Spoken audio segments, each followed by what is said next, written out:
ગુજરાતમાં ફરી ઠંડીનો ચમકારો થશે। હવામાન વિભાગે આગાહી કરી છે કે ગુજરાતમાં અનેક શહેરમાં ફરી ઠંડીનું મોજું ફરી વળશે। આગામી 3 થી 4 દિવસ સુધી ફરી ઠંડી લોકોને ઠૂંઠવશે। દિવસભર ઠંડા પવન લોકોને ફરી ઘરમાં બંધ રહેવા મજબૂર કરી શકે છે। અનેક શહેરમાં ઠંડીનો પારો ગગડ્યો પણ છે। જયંતિ ભાનુશાળી હત્યા કેસમાં મોટો ખુલાસો થયો છે। મનીષા ગોસ્વામીએ જ હત્યા કરાવી હોવાનો ઘટસ્ફોટ થયો છે। સીઆઈડી ક્રાઇમે 2 લોકોની ધરપકડ કરી છે। પોલીસે થોડા સમય પહેલા જ ભાનુશાળીની ચાલુ ટ્રેનમાં થયેલ હત્યા મામલે મનીષા ગોસ્વામી, શાર્પ શૂટર શેખર અને સુરજીત ભાવની ધરપકડ કરી હતી। જયંતિ ભાનુશાળી હત્યા કેસના આરોપીઓને રેલવે પોલીસની કચેરીએ લઈ જવાયા હતા। આરોપી નીતિન પટેલ અને રાહુલ પટેલને અમદાવાદ સ્થિત વેસ્ટર્ન રેલવેની કચેરી પર લાવવામાં આવ્યા, જ્યાં એસઆઈટીની ટીમ બંને આરોપીની પૂછપરછ કરી। હવે શુક્રવારે બંને આરોપીઓને ગાંધીધામ કોર્ટમાં રજૂ કરવામાં આવશે। જયંતિ ભાનુશાળીના ભાઈ શંભુ ભાનુશાળીએ પોલીસ તપાસમાં વિશ્વાસ વ્યક્ત કર્યો છે અને કહ્યું છે કે મનીષા અને છબીલ પટેલને જો પકડવામાં આવે તો હજુ પણ મોટા કારસ્તાન બહાર આવી શકે છે।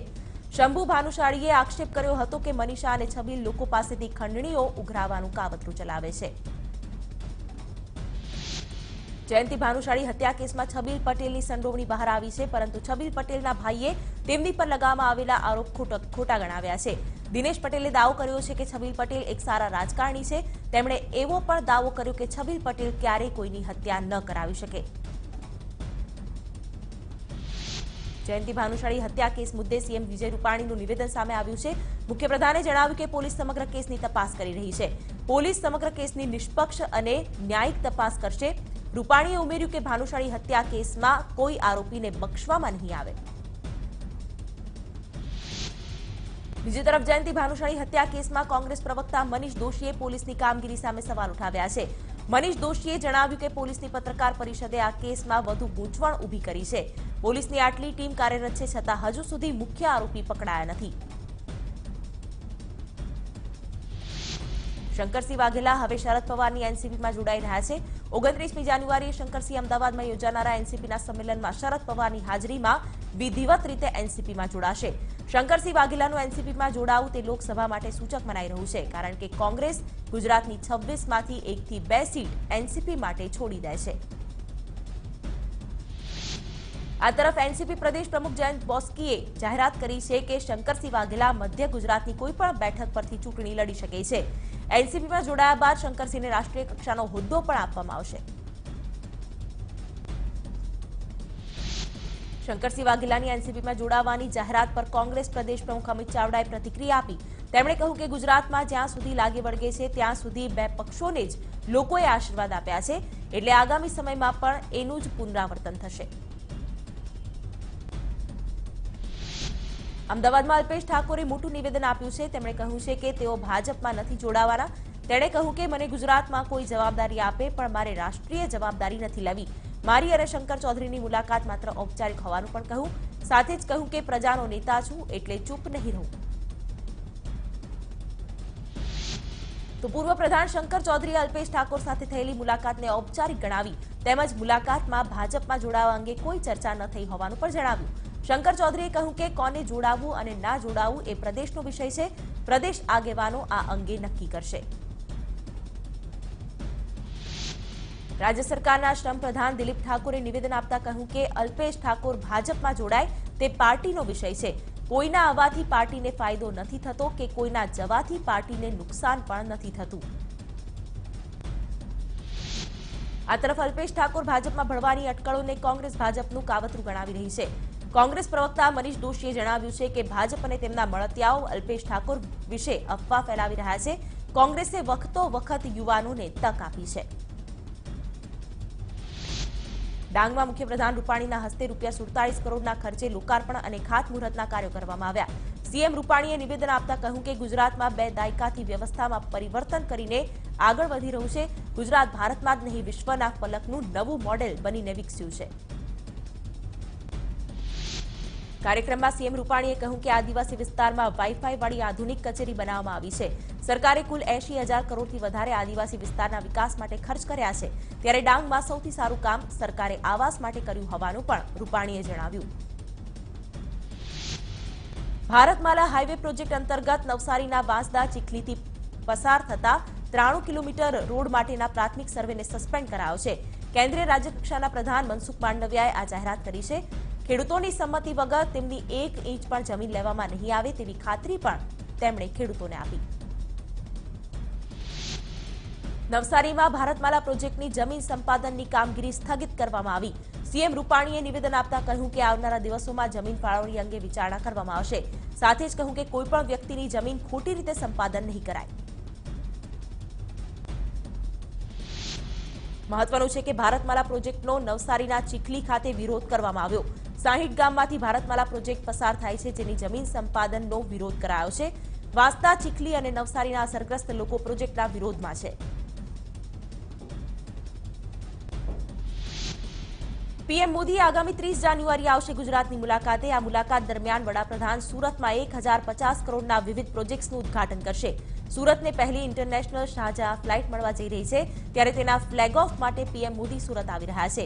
ત્યારબાદ પીએમ મોદી 1000 જેટલા આવાસનું લોકાર્પણ કરશે.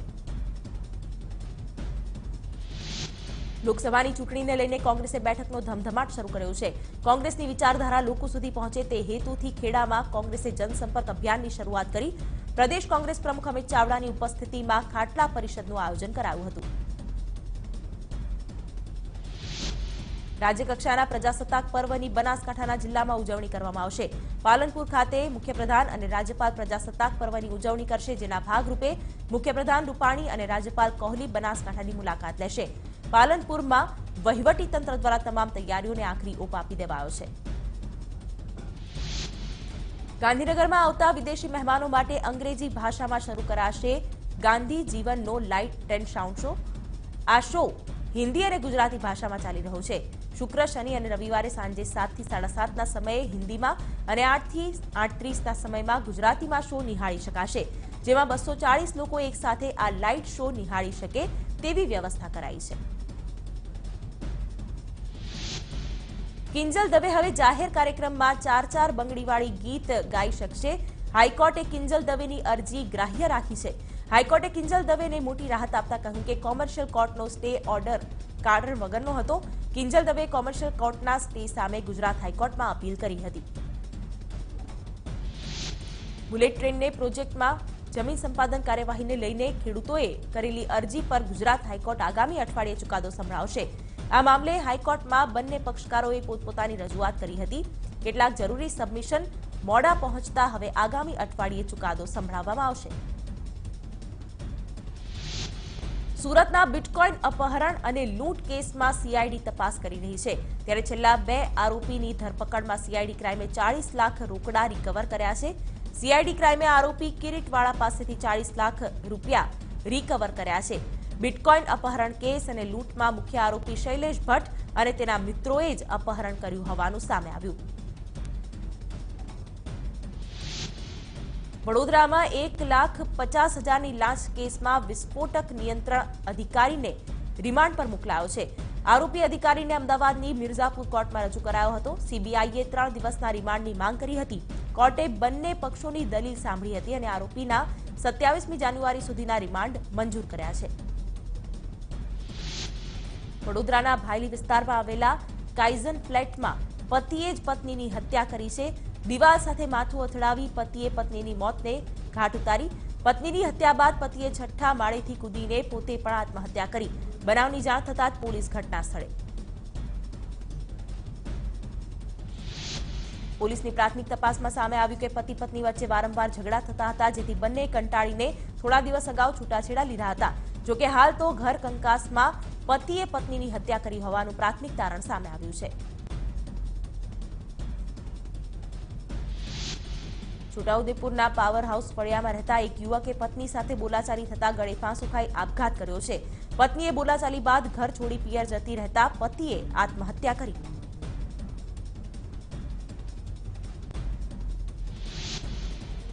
રાજકોટના પડધરી પાસે મોટા રામપર ગામમાં એક ખેડૂતે આપઘાત કર્યો. જીરુનો પાક નિષ્ફળ જતા ખેડૂતે મોડી રાત્રે કેરોસીન છાંટી આપઘાત કર્યો હોવાનું સામે આવ્યું. રાજકોટની મારવાડી યુનિવર્સિટીના વિદ્યાર્થીના આપઘાતનો કેસમાં 40 વિદ્યાર્થીઓને ડિટેન કરાયા હતા. તપાસમાં થયેલા ખુલાસા બાદ પોલીસ ડિટેન થયેલા વિદ્યાર્થીઓના નિવેદન લેશે. ઉપરાંત પોલીસે રેક્ટર અને વોર્ડનની પૂછપરછ પણ હાથ ધરી. મારવાડી યુનિવર્સિટીમાં BCA સેમેસ્ટર 4માં અભ્યાસ કરતા નીલ ઠક્કર નામના વિદ્યાર્થીએ 11મા માળેથી ઝંપલાવ્યું. મૃતક વિદ્યાર્થીને યુનિવર્સિટીમાંથી 1 વર્ષ માટે બરતરફ કરાયો હતો, જેથી હોસ્ટેલના રેક્ટરે રૂમ ખાલી કરવાની સૂચના આપી હતી, જેમાં NSUIના કાર્યકરોનો આક્ષેપ છે કે રૂમ ખાલી કરવાનું કહેતા વિદ્યાર્થીએ 11મા માળેથી ઝંપલાવ્યું. રાજકોટમાંથી વધુ એક બોગસ તબીબ ઝડપાયો છે. મનહરપુર ગામમાંથી SOGએ નકલી તબીબની ધરપકડ કરી છે. પોલીસ તપાસમાં સામે આવ્યું છે કે આરોપી ડિગ્રી વગર તબીબની પ્રેક્ટિસ કરી રહ્યો હતો. રાજકોટના આણંદપર અને નવાગામ ખાતે ક્લિનિક ચલાવતા 2 બોગસ તબીબને પોલીસે ઝડપી પાડ્યા છે. આ બંને તબીબો પાસે કોઈ પણ પ્રકારની ડિગ્રી ન હતી. કુવાડવા રોડ પોલીસે બંને બોગસ તબીબને ઝડપીને આગળની તપાસ હાથ ધરી છે. અમદાવાદ સાયબર ક્રાઇમે દિલ્હી ખાતે ચાલતા કોલ સેન્ટરનો પર્દાફાશ કર્યો છે. કોલ સેન્ટર દ્વારા લોન આપવાની લાલચ આપી છેતરપિંડી કરવામાં આવતી હતી. પોલીસે હાલ 8 શખ્સોની ધરપકડ કરીને આગળની કાર્યવાહી હાથ ધરી છે, તો કોલ સેન્ટરનો મુખ્ય આરોપી ફરાર છે. સુરેન્દ્રનગરમાં ભૂમાફિયાઓની દાદાગીરીનો વિડીયો વાયરલ થયો છે. દરોડા પાડવા ગયેલી પોલીસ અને ખાણ ખનીજ વિભાગની ટીમ સાથે શખ્સોએ દાદાગીરી કરી. કેસ ન કરવા અને ઝડપાયેલા વાહનો છોડી દેવાની ધમકી પણ ઉચ્ચારાઈ. અમદાવાદમાં સુભાષ બ્રિજ RTO નજીક કારનો અકસ્માત થયો છે. ટ્રાફિક સરળતા માટે મૂકેલી આડસ પડી જતા અકસ્માત સર્જાયો. મેટ્રો દ્વારા ચાલતા કામકાજને લઈને આડસ મૂકવામાં આવી હતી. અકસ્માતમાં 2 લોકો ઇજાગ્રસ્ત થયા. સુરેન્દ્રનગરમાં સાયલા ચોટીલા હાઈવે પર ડોળિયા ગામ પાસે ખાનગી લક્ઝરી બસ અને ટ્રક વચ્ચે અકસ્માત સર્જાયો. અકસ્માતમાં 1 વ્યક્તિનું મોત થયું, જ્યારે 7 થી 8 વ્યક્તિ ઇજાગ્રસ્ત થયા. ટ્રક પાછળ ખાનગી લક્ઝરી બસ ઘૂસી જતા અકસ્માત સર્જાયો. ઔરંગાબાદથી અમદાવાદ જઈ રહેલી એક લક્ઝરી બસે પલટી મારી. બસના ચાલકે સ્ટીયરિંગ પરથી કાબુ ગુમાવતા બસે પલટી મારી. બસમાં સવાર 22 જેટલા મુસાફરોને ઈજા પહોંચી. ભરૂચના પાનોલીના મહારાજાનગરમાં પાર્ક કરેલી કારમાં આગ લાગી હતી. જોકે આ વાતની જાણ ફાયર વિભાગને કરવામાં આવતા આગ પર કાબુ મેળવાયો. આ ઘટનામાં કોઈ જાનહાનિ નથી થઈ. રાજકોટના ધોરાજીમાં બસ સ્ટેન્ડ નજીક કપાસ ભરેલા ટ્રકમાં આગ લાગી હતી. સમારકામ દરમિયાન ટ્રકમાં આગ લાગી. જોકે ફાયર વિભાગે આગ પર કાબુ મેળવ્યો. દેવભૂમિ દ્વારકામાં દ્વારકા બજારમાં ગાયોએ મહિલાઓને અડફેટે લીધી, જેમાં એક મહિલાને વધુ ઈજા થતા હોસ્પિટલમાં ખસેડવામાં આવી. આ સમગ્ર ઘટના CCTVમાં કેદ. ગુજરાતમાં ફરી ઠંડીનો ચમકારો થશે. હવામાન વિભાગે આગાહી કરી છે કે આગામી 3 થી 4 દિવસ ગુજરાતમાં અનેક શહેરમાં ફરી ઠંડીનું મોજું ફરી વળશે અને ઠંડી ફરી લોકોને ઠૂઠવશે. દિવસભર ઠંડા પવન લોકોને ફરી ઘરમાં બંધ રહેવા મજબૂર કરી શકે છે. રાજકોટમાં સ્વાઇન ફ્લૂએ હાહાકાર મચાવ્યો. સ્વાઇન ફ્લૂને કારણે વધુ 3 દર્દીઓના મોત થયા. તો અત્યાર સુધીમાં કુલ 15 દર્દીઓના મોત થઈ ચૂક્યા છે. 2 લોકોનું ખાનગી હોસ્પિટલમાં અને 1નું સિવિલ હોસ્પિટલમાં મોત થયું. વડોદરા કોર્પોરેશનનું વર્ષ 2019-20નું 3500 કરોડનું ડ્રાફ્ટ બજેટ રજૂ કરવામાં આવ્યું. મ્યુનિસિપલ કમિશનર દ્વારા ડ્રાફ્ટ બજેટ રજૂ કરાયું. લોકસભાની ચૂંટણી હોવાથી કર અને વેરાનું બજેટ રજૂ કરાયું છે. ત્યારે આ વર્ષે વડોદરાવાસીઓને કોઈ નવા વેરાનો સામનો નહીં કરવો પડે. જામનગર મહાનગરપાલિકાને સ્વચ્છ શહેરની યાદીમાં 2 સ્ટાર મળ્યા છે. 2 સ્ટારની યાદી છતાં શહેરમાં ઠેર ઠેર કચરાના ઢગ જોવા મળી રહ્યા છે. શહેરમાં નવા વિસ્તારોના સમાવેશ બાદ અનેક સ્થળે નિયમિત સફાઈ કરવામાં આવતી જ નથી. સુરતના કીમ વિસ્તારમાં આવેલી ચિરાગ સોસાયટીના એક મકાનમાં સ્ટેટ વિજિલન્સની ટીમ દ્વારા દરોડા પાડવામાં આવ્યા. આ સાથે ટીમે એક મકાનમાંથી મોટા પ્રમાણમાં 200 પેટી વિદેશી દારૂનો જથ્થો પણ ઝડપી પાડ્યો. સુરતના કાંઠા વિસ્તારના લોકો દ્વારા કલર ટેક્સ કંપનીનો વિરોધ કરવામાં આવ્યો. આ માટે ગામના લોકો સુરત કલેક્ટરની કચેરીએ આવેદનપત્ર આપવા પહોંચ્યા હતા. જીયાઉ બુડિયા ખાતે આવેલા કલર ટેક્સ કંપનીનો હેઝાર્ડ વેસ્ટ ડિસ્પોઝલ પ્લાન્ટ કાયમી ધોરણે બંધ થાય તેવી માંગ કરાઈ રહી છે. ગાંધીનગરમાં IITEના વાઇસ ચાન્સેલરની ભરતી અયોગ્ય હોવાના આક્ષેપ સાથે NSUI દ્વારા વિરોધ કરવામાં આવ્યો. સેક્ટર 15 ખાતે આવેલી IITE ઇન્સ્ટિટ્યૂટ ખાતે વિરોધ નોંધાવાયો. સરકારે ધારાધોરણ વગર જ ભરતી કરી હોવાનો આક્ષેપ થઈ રહ્યો છે. વિરોધને પગલે પોલીસ ઘટના સ્થળે પહોંચી હતી. તો ઇન્સ્ટિટ્યૂટના કુલપતિ દ્વારા ખોટી રીતે ભ્રષ્ટાચાર કરવામાં આવ્યો હોવાના આક્ષેપ એનએસયુઆઈએ કર્યા છે, જેથી કુલપતિને તાત્કાલિક દૂર કરવામાં આવે તેવી માંગ પણ કરાઈ રહી છે. જો યોગ્ય કાર્યવાહી કરવામાં નહીં આવે તો આગામી સમયમાં એનએસયુઆઈના કાર્યકરો વિધાનસભામાં શિક્ષણ પ્રધાનનો ઘેરાવ કરશે. દાહોદમાં જિલ્લા ટ્રાફિક દ્વારા સગીર દ્વારા વાહન ચલાવતા રોકવા ટ્રાફિક ડ્રાઈવ યોજાઈ હતી, જેમાં લાયસન્સ વગરના વાહન ચાલકોને રોકી દંડ વસૂલવામાં આવ્યા. છોટાઉદેપુરના રાજવાસણા ગામે હેરણ નદી પર બનેલો આડબંધ ખેડૂતો માટે આશીર્વાદરૂપ હતો, પરંતુ દાયકાઓ બાદ આડબંધ હવે ખેડૂતો માટે આફતરૂપ બની ગયો છે. બંધના દરવાજાના સમારકામના અભાવે ઉપર સુધી કાંપ ભરાઈ ગયો છે, જેના પગલે પાણીનું સ્ટોરેજ ઘટી ગયું છે. અહીંના કેટલાક ખેડૂતોએ જાત મહેનત કરીને માઇનોર કેનાલમાંથી માટી અને ઝાડી ઝાંખરા દૂર કર્યા છે અને તેમના ખેતરો સુધી પાણી પહોંચાડ્યું છે. તંત્રને ખેડૂતો એક જ સવાલ પૂછી રહ્યા છે કે ડેમમાં પાણી ટકતું જ નથી તો પછી કેનાલોને રિપેરિંગ કરીને શું ફાયદો છે. સૌથી પહેલા ડેમમાંથી કાંપ ઉઠાવવાની જરૂર હોવાનું પણ ખેડૂતોનું કહેવું છે. ધોરાજીનો પ્લાસ્ટિક રીપ્રોસેસિંગ ઉદ્યોગ મંદીના માહોલમાં સપડાયો છે. જીએસટીના દરની વિસંગતતાને પગલે ધોરાજીના 450 પૈકી 50 યુનિટોને તાળા વાગી ગયા છે, જ્યારે બાકીના યુનિટોમાં પણ કામ ઘટી ગયું છે. જીએસટી પૂર્વે ધોરાજીમાં દેશભરમાંથી રોજ 500 ટન પ્લાસ્ટિકનો કચરો રીપ્રોસેસ માટે આવતો હતો, જે હવે અડધો અડધ ઘટી ગયો છે. ધોરાજીના પ્લાસ્ટિક રીપ્રોસેસિંગ યુનિટમાં યુપી, બિહાર, મધ્યપ્રદેશ સહિતના રાજ્યોમાંથી લોકો રોજીરોટી રળવા આવતા હતા, પરંતુ હવે કામ જ ઓછું રહેતા યુનિટ માલિકોએ પહેલા કરતા સ્ટાફ ઘટાડી દીધો છે, જેના પગલે મજૂરોને મળતી રકમ પણ અડધી થતા સ્થિતિ કફોડી થઈ છે. મહેસાણાના કડીમાં શૌર્ય યાત્રા યોજાઈ. આ શૌર્ય યાત્રામાં 551 ફૂટ લાંબા તિરંગા સાથે યાત્રા કાઢવામાં આવી. રાષ્ટ્રના પ્રતિકોનું નાગરિકો મહત્વ સમજે અને સ્વતંત્રતાનું મૂલ્ય સમજે તેવા હેતુથી શૌર્ય યાત્રાનું આયોજન કરવામાં આવ્યું. સુરતમાં એમકોમ થયેલી 22 વર્ષીય યુવતી માનવી જૈન 28 જાન્યુઆરીએ દીક્ષા લેશે. કાપડ વેપારીની 3 દીકરી પૈકી સૌથી મોટી દીકરી દીક્ષા લેશે. માનવી જૈનને ગાયિકા બનવાનું સપનું હતું, પરંતુ તે હવે તમામ મોહમાયા છોડીને 28 તારીખે દીક્ષા લેશે.